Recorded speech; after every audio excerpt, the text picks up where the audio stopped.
একদিকে স্রোত, অন্যদিকে বিচ্ছিন্ন জনপথ।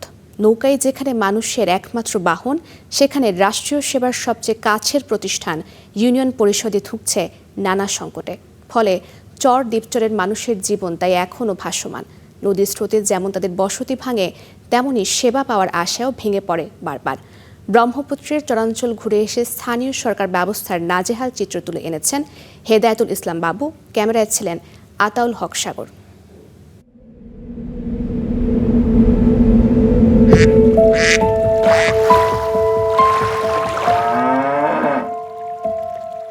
জীবন এখানে এমনই ভাসমান।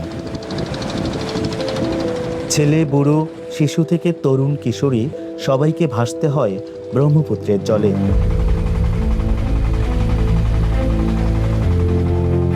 হাট বাজার, স্কুল কলেজ বা হাসপাতালে চলাচলে নেই নৌকার বিকল্প আর কোনো বাহন।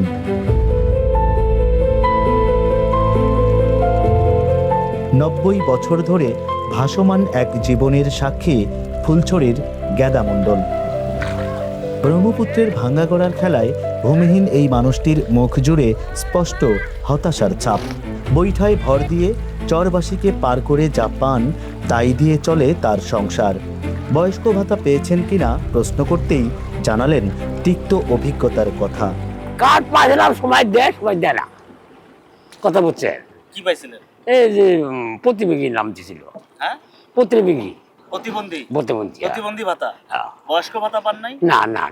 বয়স কত হলো? ধরে 90 চলছে। 90 বছর বয়স? 90 চলছে। এখনো বয়স্ক ভাতা পান নাই? না।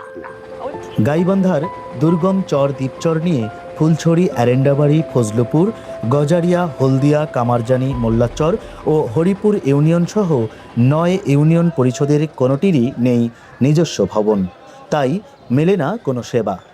চেয়ারম্যান দেখি নেই আমি অবস্থি যে চেয়ারম্যান আছে কিনা, আসেই না এলাকায়। আর এই যে ভাতাগুলো? ভাতা তো যে শেখ হাসিনার আমলে যে দিয়েছিল, ভাতাগুলো কই গেল? ভাতাগুলো আসে কিনা আমরা তো ঠিক মতো দেখতেছি না। আমাদের যে কোনো একটা কিছু, যে একটা গরু কিংবা একটা ছাগল, হাঁস মুরগির ব্যবস্থা এগুলো করে দিলে তো আমাদের অনেক সুবিধা হয়। চোরের লোক আমরা।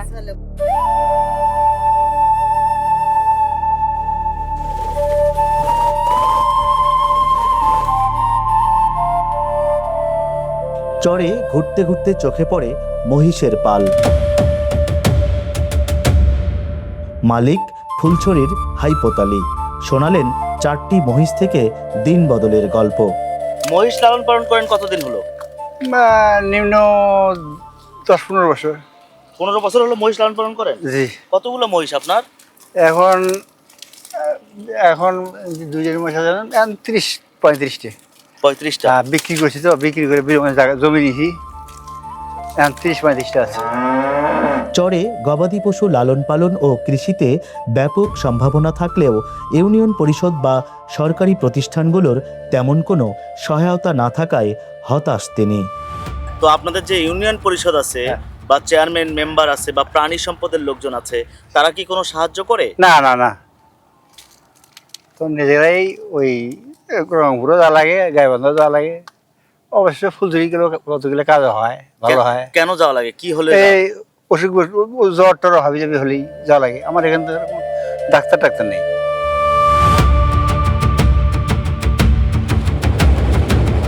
প্রান্তিক জনপদে সেবা প্রত্যাশী মানুষের প্রথম ঠিকানা ইউনিয়ন পরিষদ। সেখানে কেন চর দ্বীপচরবাসীর কাঙ্ক্ষিত সেবা নিশ্চিত হচ্ছে না, এমন প্রশ্নে জনপ্রতিনিধিরা বলছেন সংকট আর সীমাবদ্ধতার কথা।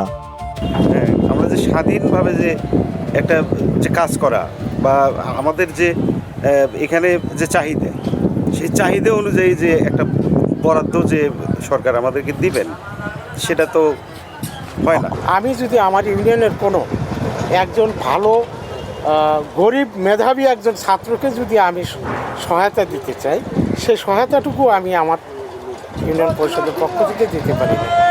তার মানে হলো আমার ইউনিয়ন পরিষদের ক্যাশে কোনো টাকা নাই।